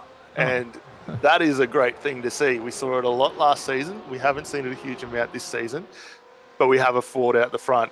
And on that as well, we've also got a Porsche just there in the third. Admittedly, these two still need to come down the lane for their stop, but we have them up towards the pointy end, which is what we wanted to see. Yeah, well, Dave Clements, of course, no stranger to first place, was the professional license driver in that number, well, any number beginning with a 7 means they're a professional licensed driver. Anything with a 9 is your top class drivers. Those are your elite drivers. Anything with a 3 are your amateurs. Anything with a 1 are your rookies. And then the following 2 numbers are the driver's personal number. So Dave Clements runs 55, and that's why he has 755. So anyway, Clements, our champion from Pro, as he almost spins coming back onto the Cup course, is no stranger to first place. Just as we keep a spotlight on him, Dave, I reckon, you know what's... Daniel here. I reckon Dave's got the broadcast audio on on his possibly... He's got no spotter out there today. He's just listening to us, and we've packed the pressure on him. Yeah, a little unfortunate there. We've done the age-old curse to get up on board a viewer, and you tend to put him off the distraction there. So apologies, Dave, but no doubt he will get himself back into a good rhythm and start pushing on now. A message from race control. So this is on lap 30. And it was car 955. I'm just trying to figure out who that is in our list. It looks like it's Richard Hunter. And it was... Now, what does self-penalising mean? Can you define that for me? I'd say that'll be around doing a redress, so potentially into another competitor out there, and as a result, slow down, allow the change of position to go. So self-penalising, probably the better course of action if you have the ability to do so. Obviously, no one wants to get dragged into these fights and turns with these guys. Obviously, they're all out here pushing as hard and solidly as they can, but in the event you do it, I've always been of the one, well, if you make the error, you got to do the time, whether it's in the lane or if you are able to slow it down enough, you get back underway and go for another day. Yeah, I've only ever readdressed in sim racing if I speak to the stewards pre-race and they say that you could avoid a penalty by doing so. But if the stewards say, no, you can still get a penalty and that kind of stuff, I just don't bother with it, because I say, okay, if I cost myself the 10 seconds to readdress and then get a penalty, it's a waste of your time. But if the stewards are lenient, like today, and they understand that you readdress, and I'm all for it. Of course, there is the sportsmanship side to it as well, Daniel, which I think I'm a bit too petty to do. I don't think it's a case of being petty or not. I know for me, I've always enjoyed if you get into an argument or a battle with these guys, and if you make the issue, fair enough, I'll cop it on the chin and take it. I don't think you gain a lot from just racing on with it and going on from there. So we'll see how it is. But no, it's good in general to if you can, redress it. But we have got a couple of guys in the lane now too, Fieben and Vandenberg. Yeah, those are their final pit stops for the day. So how about this? Your top 3 drivers now, well, John O'Halloran's dropped to 5th. So 4 of the top 5 have yet to make their first stop. Fieben and Vandenberg have got rid of their second stop already an hour into the event. Michael Whiting's joined them as well. This will be interesting right now. This could make or break the race for Fieben. He's going for the win here.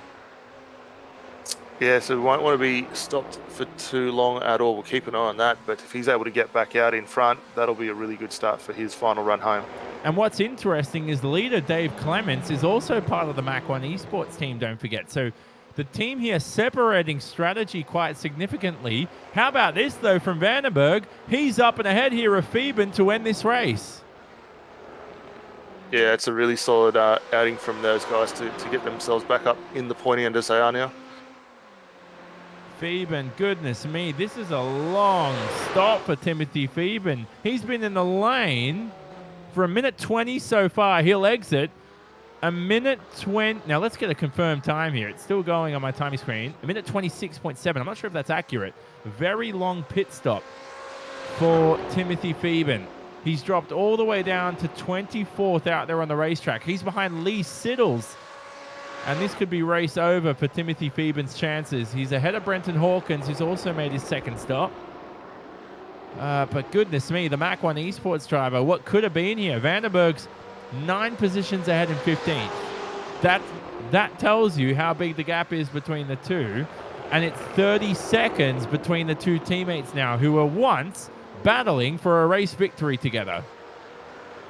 Yeah, definitely a nod of what could have been for both those drivers, and unfortunately to see them splitting apart as much as they are. But saying that, Lee Vandenberg's keep an eye on him now on screen, having completed both those stops, finds himself into a good position. He's got Alex Court in DPR, so those two pretty well inseparable from the majority of the race, still hammer and tong at each other. Martin Casey, of course, the race stewards have handed him a post-race timed penalty for an incident just a few laps ago. So just keeping you all posted on what's happened there. But let's see if, well, Rob Harris, I see entering the lane now, along with Phil Otto. This should be their second stops for the day, I would assume. Now, this is how quick Lee Vandenberg is. I'm trying to figure out how... I mean, Lee Vandenberg right now is... Who's Lee? Is it Nathan Huppert's right now? I think... No, Neil Pearson. He's 43 seconds behind Neil Pearson. Unless Pearson somehow uses one of those Benetton Formula One mid-90s fuel fillers where they cheated, then he's got no chance of keeping that lead after his second stop. Yeah, I think if he's, as you say, not cautious on that and gets that fuel number right to the money, he definitely will drop that position. And Lee Vandenberg and all the boys at Mark 1 do work very, very heavily on making sure they get those numbers spot on. So it's going to be really interesting to see how this unplays for Pearson here. So an interesting end to this race for sure.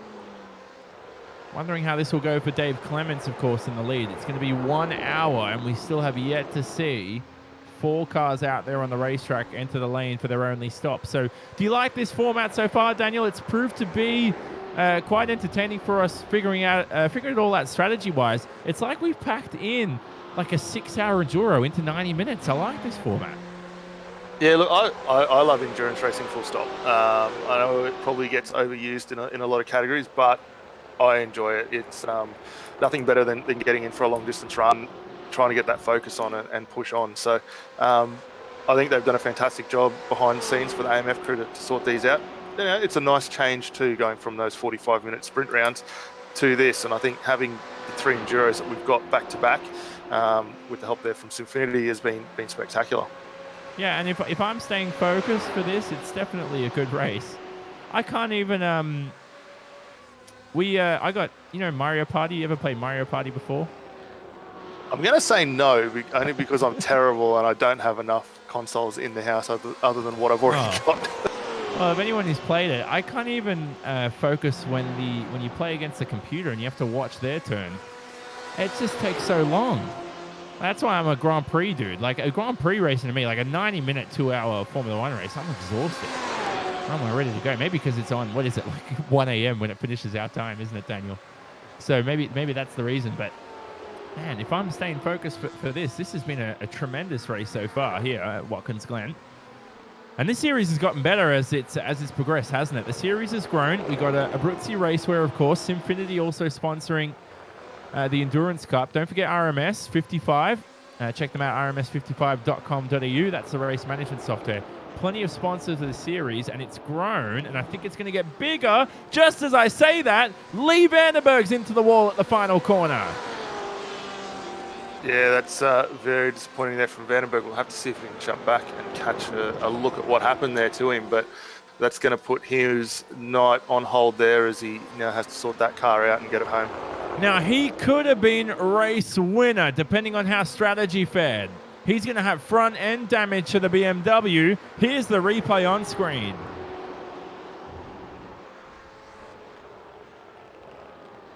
Just lost it, didn't he? Mid-corner, it seemed, or the exit. Did he clip the curb?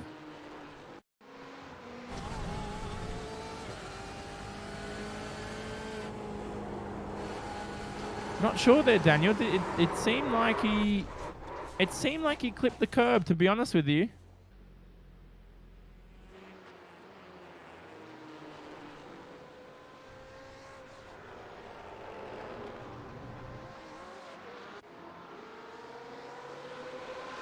So we'll bring in Daniel soon, of course, see what happened there with the incident. But Lee Vandenberg, I mean, where is he now? He's fallen behind Regis Stockert, so that's definitely down in 16th. Lost about 15 seconds from that. So for Lee Vandenberg, and he's making mistakes here through the middle part of the lap. So for Vandenberg, oh, goodness, it's just been a horrible last couple of minutes for him. He's had such a good race this so far out. looking good for the win, of course, as well, the Australian. But now that could be gifted on a platter to Neil Pearson, potentially. And Daniel, we've got you again here. That was a bizarre incident for Vandenberg. Yeah, sorry, apologies for that. Very odd there. Looking at the way Vandenberg was getting that car in on the inside lane there, I actually think he missed the curb completely. It was very similar to what we saw from Harris, but Harris ultimately had that BMW, the car of BMW, right up on top of that car, on top of the curb there. Vandenberg probably a good foot to 2 feet in from the exit curb there. So I don't know whether he maybe caught the inside little lip there on the run in, but it was very, very odd to see the car go around the way it did.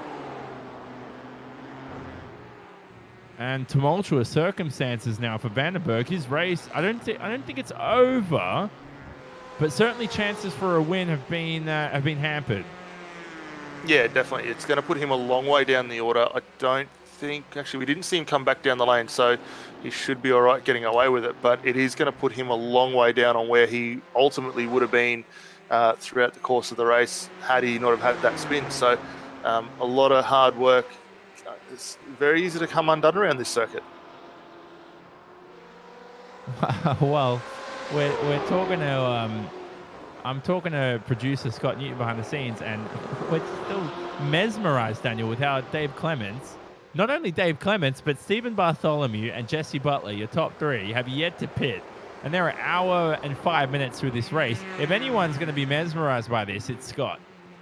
Well, yeah, I mean, we all know that the GTE cars predominantly have about a 1 hour fuel window. And again, thank you to Scott behind the scenes for sort of clarifying that with us. I don't know where he's pulled the time out from. We're an hour 5 into this. Obviously, we have had one safety car, and you do have a very long pace lap around this course. But that's a long run on these tyres, and to still be putting out the pace that he's doing, really solid time management so far. Could be the draft. Don't forget. Certainly very easy to save fuel at Watkins Glen. There's a lot of straight lines here at this racetrack, so that can certainly come into play. But tribute to Jarno Trulli, there is some long stints coming out here today. Perfect time here as the Formula One season about to begin in a month's time. Did you hear about the track changes possibly to Albert Park next year? I haven't heard of the track changes, but I do see Dave Clements in the lane along with Bartholomew and Butler as well. So our top three finally down the lane for their first stop tonight. Oh my God! Let's red flag the entry. Let's what do you call it? Let's put a red light on the entry. No, you can't come in, boys. You had an hour. I'm not letting you in now. See how they go. I think they were almost out of fuel, you could say. I think the cars would have got in there on fumes if not have shut down before. Maybe I wouldn't be surprised if they're hoping for the infamous 92 Bathurst incident where they roll it back a lap and everything gets shut down. That would ultimately give Clements the win there. Oh, geez. Race politics at its finest. Clements would have loved that for sure. He's out in the pit lane. This is awesome for Dave Clements. He's in third. Now, where is he? He's about 23 seconds off the lead. Don't forget, still yet to make a second stop. So let's not get excited here. Still got to make that stop. What I'm actually really looking at, just behind him, look who's sitting in fourth position after his spin earlier on. Matt Morris, coming out of nowhere, had that spin, bit of damage on the back of the car. We thought he might have been done for early on in the piece. Back up in the fourth spot now. Well, they got the fast repair, don't they, if I'm not mistaken? So Morris certainly have a clean car, I would assume. Yeah, the car looks to be pretty solid right now, and making really good use of it while he can. Just behind there, I think we caught a glimpse. It might have been the Synergy Sim Racing car in the background. A little further back though, Jeremy Clark, Alex Court, and I think that's Braden Litherwaite getting involved in it actually. Yeah, all these guys starting to get involved in some really good battling a little further down the field now. So to keep you updated and posted on how this race is faring out, we've just got over 20 minutes remaining. Neil Pearson leads ahead of Nathan Huppets. They represent the DPR Racing and Fusion Sim Racing teams respectively. Dave Clements is in third. He's made his one pit stop so far. Matt Morris is fourth. Stephen Bartholomew fifth. The lead driver to make 2 stops is Braden Nash. Just as I say that, though, Pat Gallo from 7th enters the lane for his final stop of the day. For Jeremy Clark and BJ Kennedy, are also in this fight as well. They made their second and final stops for the day. Don't forget David Miller. For Lee Vandenberg, he was in contention for the race win and had a spin at the final couple of corners. Just as I say that, Jeremy Clark is entering the lane. I'm a bit concerned here for Jeremy Clark. There's a lot of damage to that Riot Sim Racing car. Can you see the right rear? Love to know where that's happened. Yeah, he's also got some damage on that front quarter as well, so utilising that fast repair to get back underway. And just behind him, Pat Gallo exiting as well for another one of the Mark 1 cars. I think I found it. We'll find out what's happened here. Oh, he's had it. So, okay, excuse me. So, off camera, he's had a slight moment through the carousel, and he's actually lost it. I've never seen this before. He's lost it to the inside of the corner. So, that was very interesting. I think on lap 38. But ahead of him anyway, Vandenberg passed by Richard Hunter. That is how much Lee Vandenberg's struggling. Yeah, it's going to be a very difficult night here for Vandenberg, falling well down the order. The car looks to be okay, but just suffering as a result of that earlier damage. But good to see Hunter working his way up. And here's a replay of that. Gets a nice solid run down through 2 and 3, up over the run up the hill, and gets the move done nicely down in towards the outer loop. Sets it up pretty well, it must be said. Yeah, good move there by Hunter. Up in the 14th. Started this race from the 17th position. So he's made up 3 positions on this lap if you account for all the other pit stops and everything. He began the lap in 17th. Will end in 14th. So a good lap for Richard Hunter. Going back, Morris in the lane too. Sorry, just quickly dropping down. So keep an eye on that one. Jesse Bartlett, I think, still working his way. So yeah, a couple of guys still left to come in, but Morris going to fall down after his earlier stop. Yeah, this will be critical for Morris. He's got some good pace. It's a very quick stop for Morris. It will be about 40 seconds into the lane from entry to exit. You know, Morris without the spin could have easily won this race, I think, or it would have at least been in the top 3, 100%. Yeah, definitely. He's kind of the quiet achiever within the series. He seems to come out of nowhere. Obviously, we know qualifying may not be quite the strong suit, as he's got a mirror full of one of the Redback racing cars there. But when it comes to race conditions, we do see the 1 or 2 little mistakes tend to creep in. But overall, very, very consistent driver. And somehow he might keep this position away from David Miller. Straight line speed non-existent on that Redback racing car. Saw a Redback Spider the other day for the first time, I think, in a few years. So there you go. Useless piece of information for you all, ladies and gentlemen at home. Some useful piece of information. So talking about that Albert Park track, if you're going to adjust the track, I think, Daniel, the issues you got is all the sporting ovals around the track. You're limited to what you can do. You don't want to get rid of the fun turn 11, 12 complex, you know, the fast left, right. So I'm thinking, how about you just adjust the final couple of corners there, the final few corners. Try and just open up the main straight just a little longer if you can, and get a better entry onto the straight. Right now, it's just a sluggish complex. It is a little bit sluggish, but it does give you a little bit of a slow area, which you don't get throughout the rest of the lap. So it does allow you to sort of tweak those setups and work out where you want to prioritize. Obviously, we know Albert Park's predominantly a very high-speed course, and if you're fortunate enough not to collect the back of a car, similar to, I think it was Ralf Schumacher, you can get them airborne, but they're very quick around that circuit. And I personally, it's been on the calendar for so long, I can understand why they want to talk about changing it, but I don't see the benefit in doing it. I don't know. I'm in 2 minds. There's I mean, if you remember the Alonso incident, I mean, I don't know. Scott was telling us about the Alonso incident behind the scenes, but I don't think you adjust turn 3. I think it's really, if you get that final corner, the inside of the penultimate corner, you know, the left-hander, if you look to the sort of the lake side of that corner, not the other side, because that's where all the footy ovals and stuff are, you can do some adjustments there, sort of tighten up the final couple of corners, maybe extend the straight a little bit, and you can really set up a good overtaking spot. Now that third to last corner, the fast right-hander, like that does nothing. It's a fun corner to drive, but it just does nothing for racing. So, I don't know. Everybody's in two minds about this. But it's coming at a good time, Daniel, because I think they're planning to resurface the track. That's why they're all planning to try and do this for 2021. Well, a resurface will always come in handy, no doubt. The drivers will love it. It'll make a little bit of a change on the setup, so keep an eye out on that. You know what would be great, though? We go there 6 times a year already in other categories. Bathurst? Bathurst. Why don't we get Formula One at Bathurst? That would be fantastic. Well, you saw Button go around there in the McLaren. Why can't we have 20 other cars go around there? Well, I mean, the problem is Pirelli going to have to, because the cars can't ride that high at Bathurst. So I think Pirelli going to have to build like monster truck tires just to get the car around some of the. Like, imagine going through, imagine going down the mountain and not scraping the the back end of the track. Behind the scenes as well, Scott's told us that Bathurst is an FIA Grade 2 circuit. I didn't know that. I don't think it is. It really? So Formula One can't race there?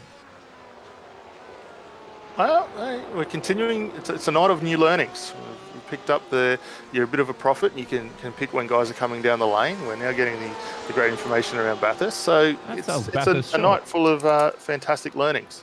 I don't know. That sells Bathurst. I thought Bathurst was a Grade 1 track. Anyway, I'm going to have to look into that. Back to focus on the race here because Neil Pearson's into the lane and he's going to make his final stop for the day for the DPI racing team. So Pearson in the BMW is he's got one of the last boxes, don't forget. Pearson started from second. Our pole sitter Timothy Phoeben would be right at the end of the lane. I've actually missed my box one so bad, Daniel, that I exited the pit lane. That was very embarrassing. So sometimes it's good to have the second box. And Pearson's out and away quickly. Tell you what, Neil Pearson has got one hand on the trophy because that was a rapid second stop. Yeah, that was a fantastic job. 10 seconds in the lane, so everything worked in very, very nicely. 15 minutes to go, and he is in the prime spot to take this one potentially out. Just in front of him, Dave Clements, Nathan Happett's still got to come down for their final stops of the night. But I think Pearson playing this one into his hands right now. Good race so far from Pearson. He's got Dave Clements right ahead of him. Clements is going to try and make his life misery. Have a look at this from Clements. He's unscathed, unpressured from the DPR racing driver behind. Now, these two have been contending in races for quite a few seasons here. Now, I've noticed already Clements seems to carry a lot more apex speed in the Ford. Now, why is that happening? I think just overall the Ford's got a little bit more overall downforce, maybe suffering that little bit on the top end, so they're trying to make it up in a few different places. But Dave gets a really solid run through these mid-corners, although saying that through the last couple, we're seeing Pearson close back in the BMW, but I think it's just that little bit of a different characteristics for both cars. You can see the two different lines crossing over here as they make their way back up onto the traditional circuit. But interesting to see the strong and weak points of both these two cars around this circuit. Well, it's fun at Watkins Glen. You get this. I remember an open wheel race here where I was on high downforce versus a low downforce driver. That was quite interesting. And we've just had, by the way, confirmation behind the scenes. Bathurst is a Grade 3 circuit. I can't believe it. That's selling Bathurst short. Come on. I thought it was Grade 1 my entire life. I'm learning something new right now. But anyway, here's Pearson here on the attack for second. Doesn't have to make this move out there on the racetrack, but for the benefit of himself and the stress he might endure for the rest of his campaign here at Watkins Glen, this might be the right pass to make. Bit sketchy here on the straight between the two. Not sure who's going to edge ahead here with the carousel. It's a very edgy corner. Pearson still trying to make the move around the outside.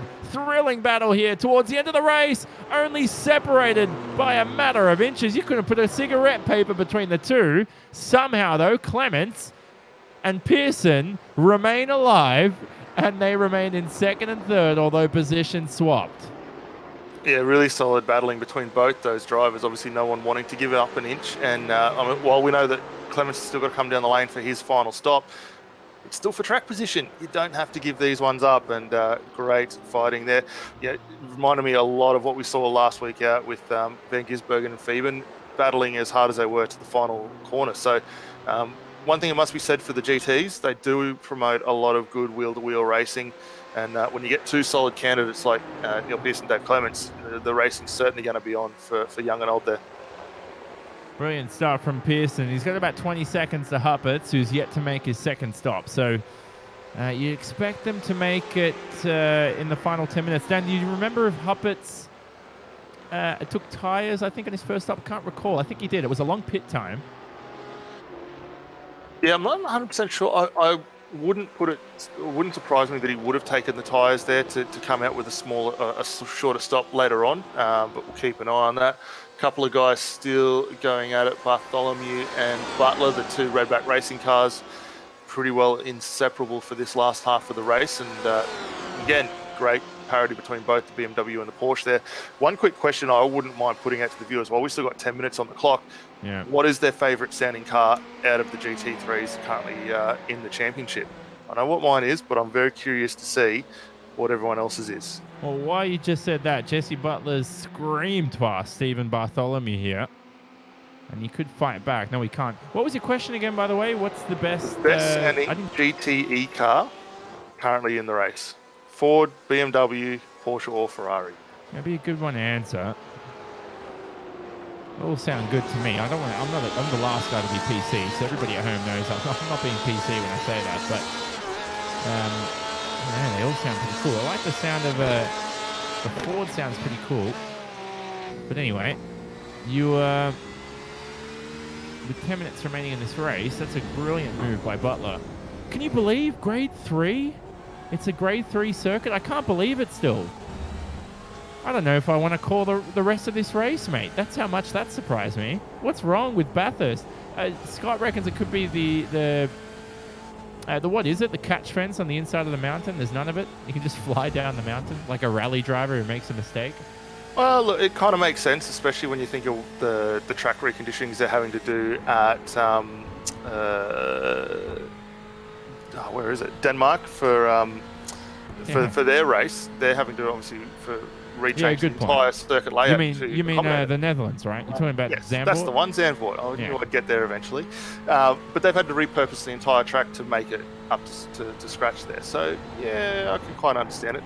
The unfortunate thing about Albert Park, I don't think, as far as the rest of the Australian circuits go, we don't really have anything that's probably going to be up there to that standard. Maybe Phillip Island, the long runoff you get, but then could you imagine a car going off and going over the fence down into the straight there? I mean, I remember a few years ago in an IMSA race, real life IMSA race, watching a car, might have even been NASCAR, miss brakes completely through turn 1, straight over the top of the catch fence. So, I mean, you can do it anywhere, really.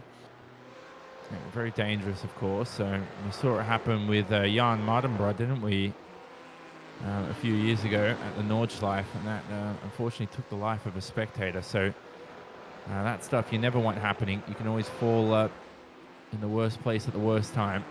And that's why the FIA goes to these safety standards. The good news about sim racing is that we don't really have to worry too much about safety, although the race stewards have had their had their work cut out for them, and they've had a few penalties to hand out today for racing standards. Nathan Huppets, by the way, just so you know, has entered the box for his final pit stop.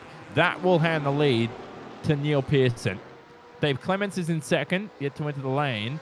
The second driver on the racetrack who's made their second pit stop is now officially Huppets, because he's exited ahead of Butler, ahead of Bartholomew. Huppets is already into the S's. He's right behind Clements, effectively in second. Yeah, really solid run there up the hill and getting that move done. So that was a really, really nice move there.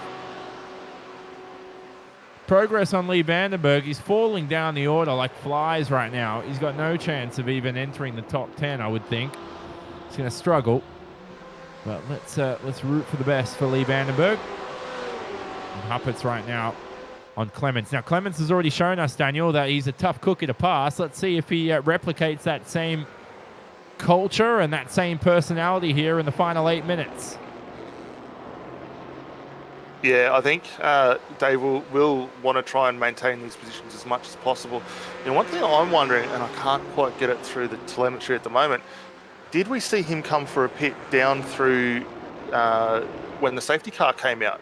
Because if he has, he may have pulled a bit of a masterstroke here. We're going to have to keep an eye on it with 7 minutes to go, but we could be potentially talking about a forward up in the second spot still if he has come in the lane.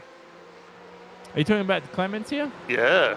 And I'm just trying to double check it on the timing. I know we had the long 3-minute laps. I'm not entirely sure whether he did come down that lane, but if he has come down very early on, this could put him in a prime position. Yeah, no, that could be a case. So we'll confirm that, ladies and gentlemen, because we do know our timing screen sometimes. We did have some issues in the early laps, and that could have...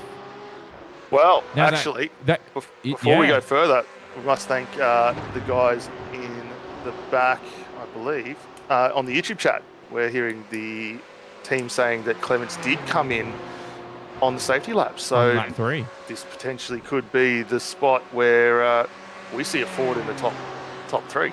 Yep, now apologies for that, ladies and gentlemen. We did have to reset our timing software here, and sometimes that does throw our pit timing out of the picture, but we can confirm manually that Clements has made his second stop. So that's changed the race outcome for us. That means Clements doesn't have to enter the pit lane, and he is in contention for a podium here. So that pass there by Pearson was for the race win. I tell you what, Clements here is not in the best position though. His tires might not last. Yeah, he's going to be struggling with the tyres. We know the BMW pace is very, very strong. And you see it in the distance there within a lap and a half, just how far Neil's been able to extend his gap now, 3.5 seconds up the road. So the Ford definitely in a little bit of hurt. Good news is, though, there is quite a big gap of about 8 seconds should Nathan Happets get past him here, where he's got a little bit of breathing room, ahead of Jesse Butler. So keep an eye on this, as there is a stranded car on the inside. Who was that? Yeah, so will that bring out a late race safety car? It's going to be difficult to see who it is. I still can't spot who that driver is. Looks like it's the 363 Martin Casey there, who I think will get this car turned around, but we'll keep an eye on that to see whether there is going to be a slowdown or a virtual safety car as a result of that. But we'll keep an eye. Further down, John Harlow coming into a good little battle here. Still got Pat Gallo, another one of the Mark 1 cars, struggling. And just in the back of shot there, you can see Lee Vandenberg after his issues down in that 17 spot, so slowly working his way back up. Yeah, so apologies, ladies and gentlemen. We'll confirm this after the race for sure, but with these late pit stops, it can be, it'll be tough to know right now. Well, I mean, if you want to do it for us, we have to manually check every driver right now to see who's made their second stop, and that's just due to some tech issues we've had. But like we said, Clements now finally passed by Nathan Happets, and that was after the carousel. So Happets in the second, Clements though still on board for a podium. And with just under 4 minutes to go, he is in a very, very good spot right now. Yep, so good stuff from Clements anyway. He's had a good race so far in the Ford, and he's got a Ford into the top 3. And how about Butler getting a Porsche into your top 4 positions? Now, Butler was somebody else who we said was on one pit stop. He also came in on lap 3, so his pit strategy's done. He's effectively going to finish this race in 4th. How about Stephen Bartholomew as well? Bartholomew started the race in 30th, and he as well will finish possibly in the top 5, depending on how Braden Nash goes. Yeah, Nash will want to get a move done. I thought he might have just collected the back of there of Bartholomew. Master just missed it by millimetres. He's got the lights on, so trying to let him know that he's coming through, but obviously Bartholomew here under no obligation to let this through. But I think Nash, holy hell, how did Nash pull that up? I thought he was going a mile past the entry. Goodness me, that was, it wasn't a dive bomb, it was proper, I'm sending it. And Nash unable to make it stick through the apex, but he's going to have another opportunity here. Using the draft, aggressively goes for the racing line. See whether or not that BMW of Bartholomew holds up. Yeah, both these two very, very close, evenly matched on the run through. Bartholomew still hanging on the inside there, so he's going to try and get this run on the exit, but Nash probably going to be in the prime spot and will take this one. So nice move around the outside there, around the outer loop. Brilliant stuff. Bartholomew forms up in 6th. Still a good race, nevertheless, from Bartholomew, up 24 positions from his grid slot. So Bartholomew here in the final minutes. Have a chance possibly to pass Nash. We'll wait and see. All eyes, though, are on Pearson. He's going to begin the final lap here. And as we are in America, it's quite fitting to say the white flag will wave. And this should be the final lap for Pearson. Yeah, well, Pearson now just coming through that final corner, about to start this last lap. And been a fantastic run for him and the DPR guys. So only, I think it's 13 more corners to go to bring this one home, and been a fantastic effort for him. Nathan Happett's starting to edge a little bit of a gap over our third place, Dave Clements. And Dave actually starting to hold that gap now quite comfortably over Jesse Butler there for fourth position. So our top three minor. Yeah, we don't want to put the knock on anyone, and we'll knock on a bit of wood to do it, put the mockers on them, but having a fantastic drive to get that car home. And how about Matt Morris too, Daniel, up into 11th. Not a top 10 finish, but a good one nevertheless for the VMMR driver. Well, considering the issues that he had early on in the race, where he did spin it and had to wait a long time for those cars to get by him, it's been a good recovery drive, up quite a long way from where he started, which is good to see, but ultimately not the run that he would have liked to have come home with tonight. Neil Pearson, though, he's coming through the middle part of the lap. God, he's screaming, isn't he?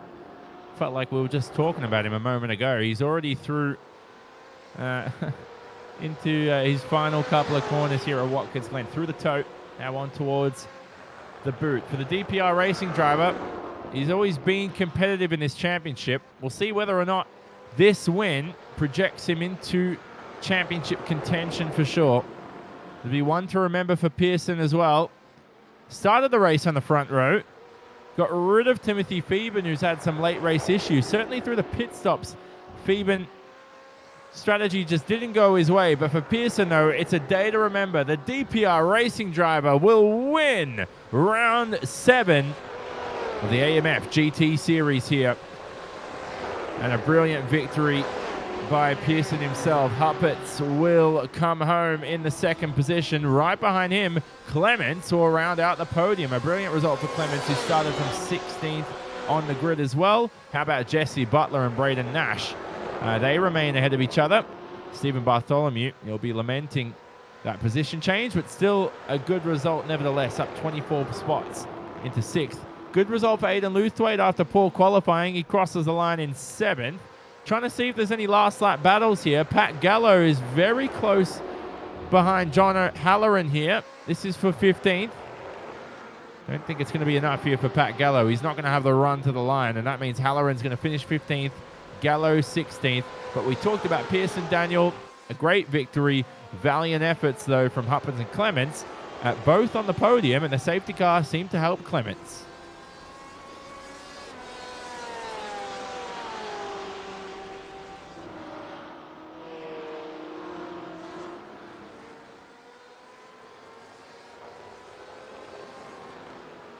For Butler and Nash, good results for them as well. Butler began this race on the 11th row.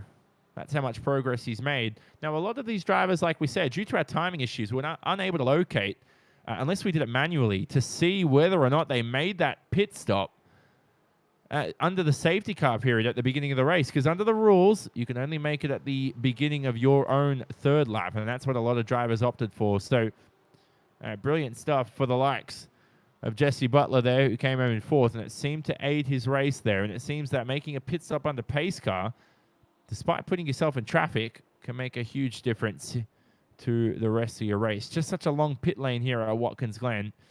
But nevertheless, a victory to remember for Neil Pearson and the DPR racing team. Just trying to find his nearest teammate. Where's Alex Court? He came home in 9th at the end of the day, Alex Court. Richard Hunter, the other DPR racing car, in 14th. But it'll be time to look at our final race results.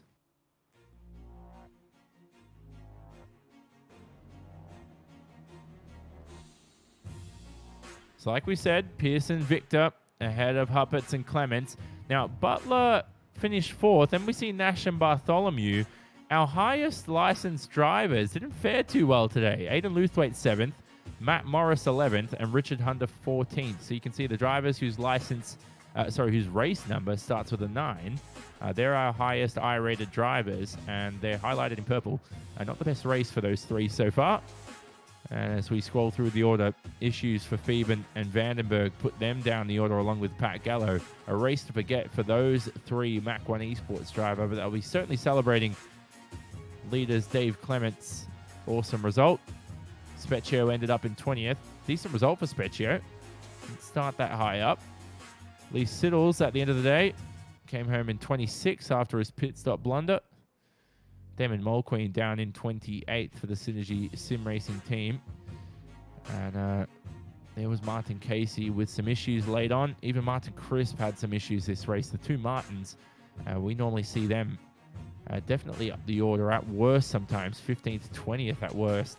Certainly odd to see their names down the order, and they didn't have the cleanest of events here at Watkins Glen. So a race to forget for those guys. And you can see some opening lap incidents here at Watkins too, kept a few drivers out in the early laps.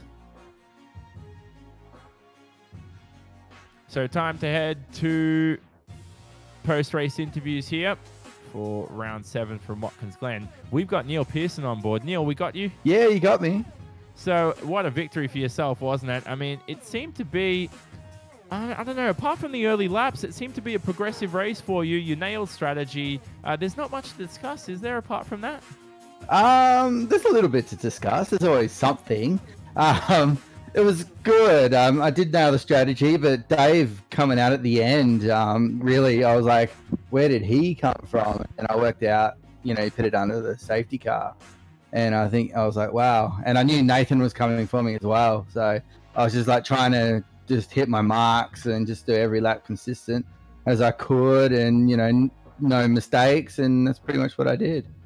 Now, we were discussing that as to whether or not you should pit under an early safety car and feed yourself into traffic, but you save that time in the pit lane. I think for Dave it was a risk worth taking because he started down the order. Was it something you considered, although you were up near the top, so I don't think it's something you would have considered too heavily? Well, no, I was thinking about it, like maybe do it, but I mean, I was leading pretty much from the first turn. So I think I just wanted that clear air and just drive my race. And because if I put me back in the pack, you just don't know what's going to happen. I think Josh Burden pitted under the safety car and something happened to him. So I just went the safe route and paid off. And it was a brilliant pass by you on Clements anyway, who was obviously suffering with what do you call it? Sorry, having a brain lapse, with worse tires than you. Talk about that pass anyway. It was a brilliant one through the carousel. That forward. I think we need to take the gearing back a bit of it, something. That's so fast. And I just had to just drive it in there and just hold it and then keep the position so I could take it through the left-hander and, that next left-hander. And finally, anybody who gets it done for you, who'd you like to thank? Your team seemed to fare well out there. Alex finished in 9th. Richard down there in 14th as well. So a lot of people to thank from the DPI racing team, I'd assume. Yeah, Alex did really well. He got 19 positions, and the same as last week. So he's really starting to come up through, which is really good. I'd just like to thank AMF for the series, Apex for the great broadcast, Southwell Lifts and Hoists, Ben Max Mechanical, BetSmart Racing Services, and as always my teammates. They really helped me and just giving me information on the track. Richard, he did well as well, and also Phil Otto, he did well, so it was a good race. Yeah, there you go. So that's Neil Pearson who came home first. We'll leave you to it, Neil. Hopefully see you next week at Sebring. Hopefully a same result for you and the DPI Racing boys. But for now, though, we'll hand it over to Daniel Leet. He's alongside Nathan Huppertz, who came home in second. Yeah, thanks a lot, Jonathan. Nathan, congratulations, mate. Second place tonight. Unfortunately, not quite the win would have been hoping for going on from last week, but up on the podium again nonetheless. You found yourself in some really solid battles. How was everything out there tonight? Yeah, the first half was action-packed. It was tough because qualifying was in the cold. So the hot track, really didn't seem to suit the BMW quite as much. The rears were quite slippery, so I sort of got monstered by Matt Morris and Braden at the start. They had good pace, and Jesse Butler. So I So my strategy was to sort of go long, get into some clear air, and settle into a rhythm, and just see if I could do it with lap times in the end of the day. And yeah, got close. So I was pretty happy with that. Well, yeah, the pace and consistency looked really good out of the car. We saw throughout the course of the race, you found yourself in some really solid battles. I think it might have been with Jeremy Clark and the Riot Sim Racing boys. Actually, a couple of times within the Riot guys were around you there, and they seem to be coming on pretty strong, giving you a fair challenge. How'd you find the battling with those guys? Pretty good out there? Yeah, no, really clean. Great, clean driving by everyone. No dive bombs or anything. People left room, but yeah, it's good to have some side-by-side racing with a little bit of a door panel touch here and there. So, but yeah, super stoked with that result. To start from 5th or 6th, I think, and then move back down the grid a bit and come back to 2nd. Yeah, I wouldn't have minded 3 or 4 more laps to try and chase Neil down, but that's the way it goes. He drove a fantastic race. Yeah, well, I mean, coming off from 5th position was a really good result. We must say, what was your thoughts, though, out of nowhere, Dave Clements bringing the Ford all the way up towards the front end? Obviously, you found your way past at the end there, but he had us guessing for quite a while as to whether he would get in there. What were your thoughts coming up on the back of the Ford there?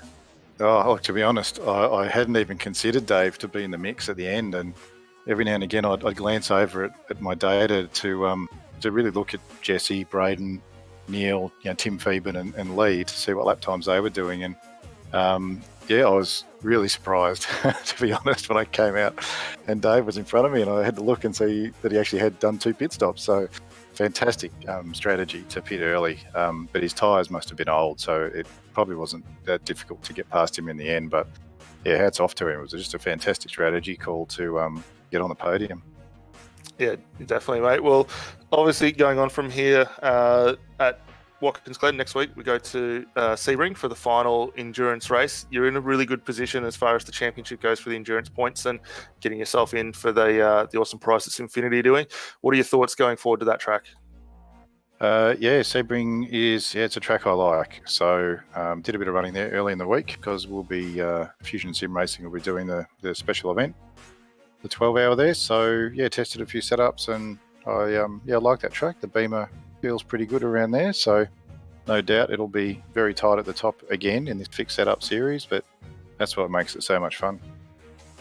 Yeah, definitely. Well, look, we'll let you get out of here, mate. Enjoy the celebration second tonight. Before we let you go, though, is there anyone you'd like to give a shout out and thanks to helping yourself and the Fusion Sim boys getting it done? Yeah, look, big shout out to the whole Fusion Sim Racing team. Big group of guys who work really well together.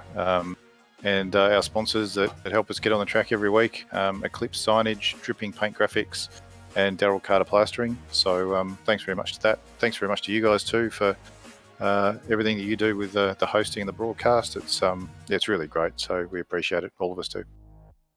Fantastic, mate. Well, again, congratulations on second, and we'll look forward to seeing you back out at Sebring. Jonathan, looks like you've got the man, Dave Clements, standing alongside you. Yep, the myth, the legend, Dave Clements, who came home in third. Dave, here's the story with what happened behind the scenes. We had no clue, because we had some tech issues with our timing screens. We had no clue you'd made your second stop until about 10-15 minutes left in the race. So not only were the drivers surprised you did that, but we were surprised in the commentary booth. It was, I think, a brilliant strategy from you and a risk worth taking starting from 16th. Absolutely. Good evening, boys. What a race. Had a great time out there today. So we pitted under safety car at the start, being sort of ensconced in the midfield there. Took tyres and a little bit of fuel, and then just tried to make the tyres last for the rest of the race, and it played out for us, yeah. And for you as well, it was quite ironic that your teammates were essentially battling for the lead. You've come through the pack, and none of them have, I mean, they've all fell through issues, of course, some of them some unlucky incidents, but for you, I think it just shows that, no matter where you start from, maybe if you get qualifying sorted, I know the weather was different, but you could be right up there fighting for wins and maybe get another championship for yourself. Yeah, look, I'd love to be able to do that. I haven't gotten the most out of the Ford this season. My first season back in it for a couple of seasons off. And I do need to extract some more speed. Nathan and Neil both got that BMW tweaked up nicely, and there's not a lot more to get out of that car, I don't think. But certainly more to come from the Ford, and hopefully with a few more races under my belt, I can find some of that speed. We saw the Ford carrying a lot of mid-corner speed. Do you know where the Ford might be lacking compared to the other cars? Look, early in the week, we had a little change. We rolled back to the previous season's setups because the Ford actually had some fairly serious aero balance issues. Look, probably just tweaking that a little bit more would make it a little bit faster car. But as I said, a lot of it's just driver. I'm not getting everything out of it, but rest assured, I'll do my best to make sure I do in the future. And certainly a lot of people to thank from the Mach 1 Esports team and the rest of the crew, so feel free to give your shout-outs. Spectacular. Yeah, look, like to thank the LeBlanc group and Comperte, especially on the side of our cars. Like to thank Sam Blacklock Media, Night Rider Designs, both big supporters of the Mark 1 Esports team, and also like to thank Race Management Service. We've gone live with our mobile app, so that's now available on Android or iOS. And if you search the respective app stores for RMS iRacing, you'll find that app, and it gives you basically iRacing in your pocket, so you can get all the information you need from your last race, your next race, and what your mates are doing. Also, just if I can, a big shout out to Jesse Butler and Stephen Bartholomew from the RRT guys. Mate, fantastic race for those guys, both amateurs, both really punching above their weight in that race. So they did a fantastic job coming home in 4th and 6th. Yeah, that was brilliant. And of course, thanks again, Dave. We'll leave you to it. But let's not forget, Daniel, to obviously shout out those two drivers who finished in 4th and 5th, but also shout out our sponsors. So those include RMS. They're at rms55.com.au. And it's good to see they're on a mobile app now, Daniel. So everybody out there should go and check them out. Visit the website. And let's not forget, of course, Abruzzi Raceway and, of course, Simfinity, who sponsor our Endurance Cup. I don't know who's going to get those gift cards. It's something we have to get to calculating now. Yeah, definitely. I mean, the way the two races have gone so far, I think pretty comfortably I could say Nathan Happets will definitely be up in that one.